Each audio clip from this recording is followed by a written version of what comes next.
What happens when you finally take Dwayne "The Rock" Johnson, remove him from the Fast and Furious franchise, and give him his own DCEU origin movie? Well, you get Black Adam, which, may not be the best thing on the planet, but at least is entertaining, and we're going to talk about it right now.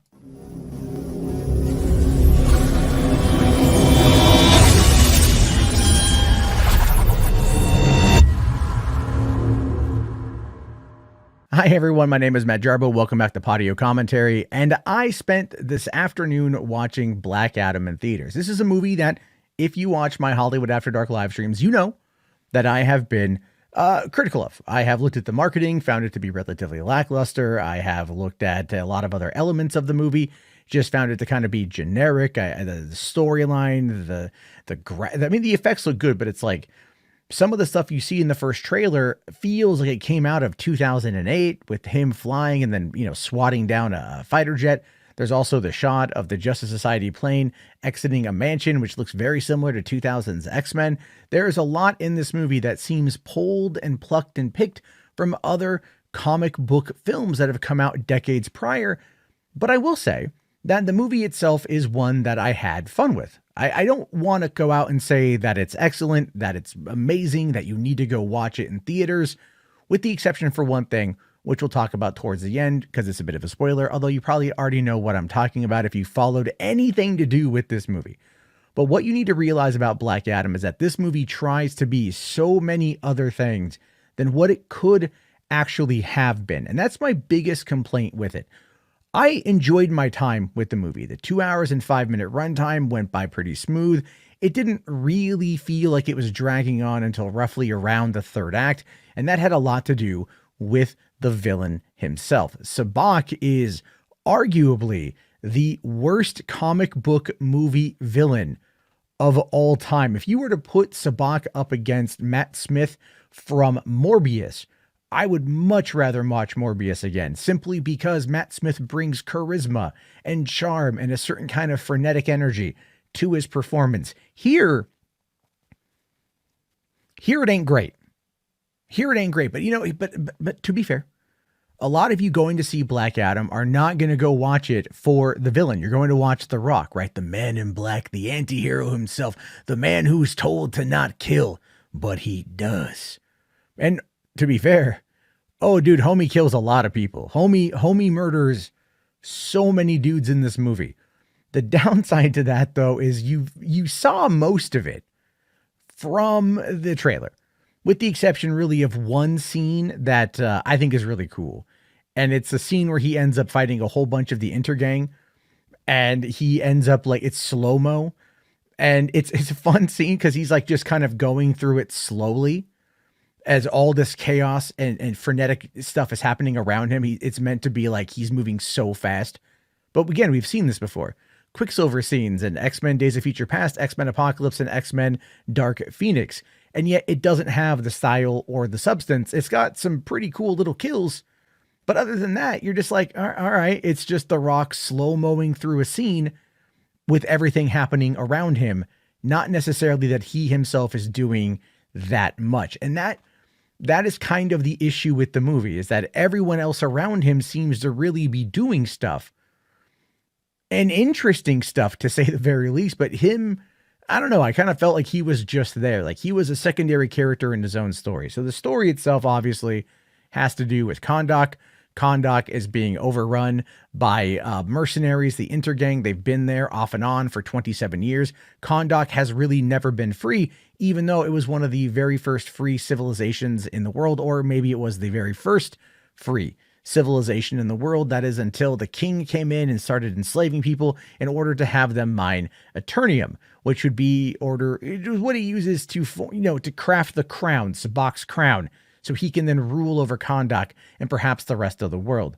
And in the process of this, a hero rises, the champion of Kahndaq. And we're led to believe that that's The Rock, which, I kind of saw, like, I know what they were leading us towards, but I could also see what was coming. Again, this movie, 100% predictable. Nothing about this movie, you will watch and go, oh, okay, yeah, I didn't see that coming. It's 100% predictable. It is literally you down to the T predictable. Entertaining, but very predictable. And that's kind of my biggest complaint with it, is that it is entertaining, but just on the predictability side. And again, if you've watched the marketing, you've seen most of the movie. I would argue that if you've watched the marketing, you've seen the vast majority of the stuff in the movie that you probably want to see, which is the action. But for me, the action takes second fiddle to the character interactions, obviously with Hawkman and Dr. Fate and Amanda Waller and Amelia Harcourt and was it Cyclone and Atom Smasher and like, you know, the woman and her kid and her brother. The humans are pretty cool. I enjoyed the humans. Again, saw that twist coming like right when they got to where they were going in the beginning. And if you've seen the movie, you know who I'm talking about. Oh, where'd this guy go? Yeah, he was just claustrophobic. Again, predictable. Nothing about it. It leaves anything to chance, with the exception of that post-credit scene, which is still pretty funny. So as like, you know, they unleash Black Adam as they do that, and he comes out and he messes everybody up. Obviously, they're trying to recover the crown. The woman, her kid, the brother, they all get away, or well, the woman and the brother get away. They take the crown back. Black Adam, you know, kind of follows them. Black Adam gets injured. They then take him back to the house. He revives himself, so to speak. He gets injured with Eternium. He gets a gash on his side. Cool. And then he wakes up and he's just like, hold on. He just lightnings himself back together. You know, when you have a character that is completely unkillable, that is completely unstoppable, it removes any and all tension with any of the fight scenes. Because he is meant to be this all-powerful, magic-wielding creature that was given his powers by the wizards, who also imbued Shazam with his powers. Shazam is uttered a couple of times in the movie because that's how he, you know, goes from being, you know, human, being mortal, to being Black Adam. And yet there's no connection to Shazam, to Shazam at all. No mention of him, no mention of Billy Batson. It doesn't make, it's like, oh my God. It's like, how do you have that kind of story with that kind of connection, a direct parallel and no reference whatsoever? But then you get the JSA. And my favorite thing about the JSA, if I were going to say anything about them, I'd say this. They're Team America World Police. That's what they are.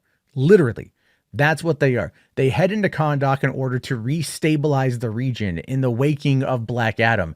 And they're basically chided by the woman, by the other people that are there. They're like, where the hell have you been? You guys are supposed to bring stability to the world. And yet we've been here suffering under this oppression for nearly 3 decades. And yet this is the first time you've bothered to show up. And it has a lot to do, I think, with like the American military industrial complex, American imperialism, or you could argue the imperialism of the West onto the East, and how, you know, we oftentimes don't really care about these smaller countries that are just kind of left to their own devices because they don't offer anything of value for us. But what I find to be really interesting about that is that Eternium is something that you would have figured that Intergang was looking for, because that's why they were there stealing the resources of Kahndaq, that the American government, the other governments in the world would know exactly what they're up to. So there's a little bit of issue on that front when it comes to like why Intergang is there and how Intergang has not at all had to deal with the wrath of anything. Never mind, in Peacemaker, there's a direct reference to Intergang having taken control of Kahndaq. But so it's being written about in the paper, but apparently the Justice Society has no freaking idea about it. That's just the devil is in the details, and the details in Black Adam are really sparse. Visually, the movie is stunning. Like visually, it looks fantastic. There's a lot of really great slow-mo shots that look, people are arguing that, oh, it's very Zack Snyder. I wouldn't say it's that. I didn't get that vibe really. The vibe I got was that these were meant to be living panels from a comic book. That's the vibe I got. Very artistic, very stylistic, meant to invoke that emotion that you would get reading them on the page. That was the vibe I got from that. And I really enjoyed that. A lot of those shots were really pretty. This thing was definitely shot in digital, but it looked, I mean, the 4K, whatever they want to have, the resolution was amazing. The quality, the clarity, really good. They got rid of the piss filter, which I liked, But at the end of it, I'm like, okay, cool. The visuals are really good.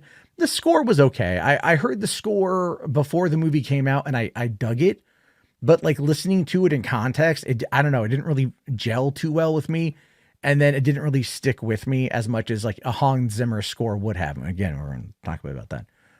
So, again, Black Adam was fine. He just killed a lot of people, had a bunch of one-liners, things along those lines.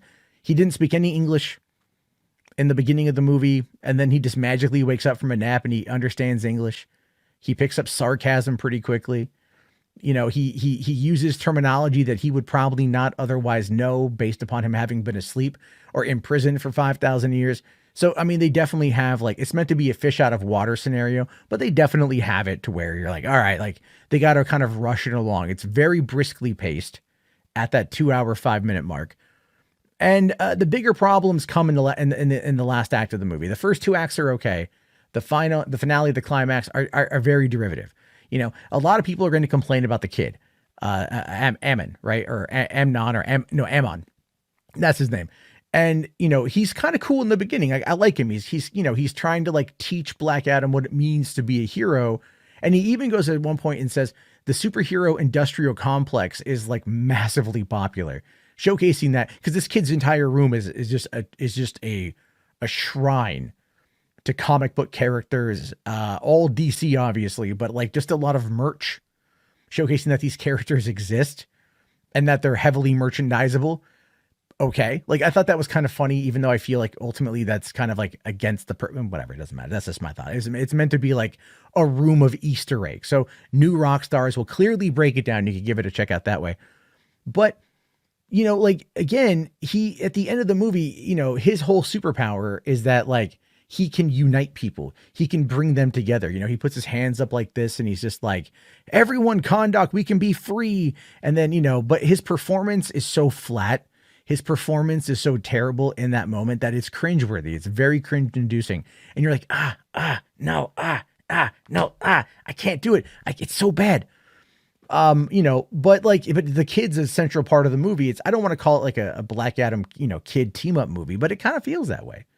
It kind of feels a little bit like Iron Man 3 on that front, bringing in the kid just with way less charisma. That's my takeaway from it. And then, of course, you get to the villain, Sabak. We know nothing about him. We know nothing about him. There's very little that's said about him. Dr. Fate mentions him a little bit. He's very worried about this crown, so on and so forth, but there's very little mentioned about him. And it's done in a way that you're just like, you want the finale to happen because you just want to see Black Adam like beat the guy and take over. But it's so boring. It's so boring. Like Dr. Fate does his thing. Again, cliche. We know it's going to happen.